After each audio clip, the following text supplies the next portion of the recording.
নাই ছাৰ, প্ৰথম অৱস্থাৰ পৰাই চৰকাৰৰ ফালৰ পৰা যথেষ্টখিনি তাত যিখিনি সহায় কৰিবলৈ কৰিছে আপুনি গম পায় যে প্ৰতিগৰাকী মন্ত্ৰীক যিকেইজন মন্ত্ৰী সেইকেইখন জিলাৰ যি অভিভাৱক মন্ত্ৰী আছে তেওঁলোকেতো ইতিমধ্যে কাম কৰি আছে, বিধায়কসকলে কৰি আছে।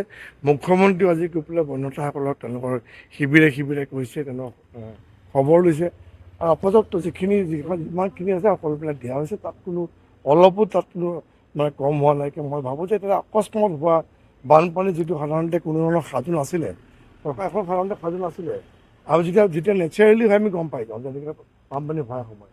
গতিকে নাগালেণ্ডত যিটো টাউটব্ৰাষ্ট হোৱাৰ পিছত যিটো বানপানী হ'ল এইটো একে অস্বাভাৱিক আৰু অত্যন্ত দুৰ্ভাৱী আৰু বনতাসকলৰ আমি সমভাগী, কাৰণ তেওঁলোকে এইটোৰ কাৰণে কোনোৱে প্ৰিপেৰেশ্যন নাছিলে।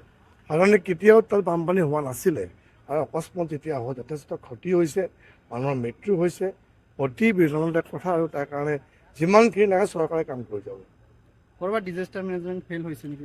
মই চাওক, আমি যিমানখিনি শুনিছোঁ, আমি খবৰো লৈছোঁ, কিছুমান একেবাৰে দুৰ্গম স্থানত বস্তুবিলাক পাওঁতে অলপ সময় লাগে।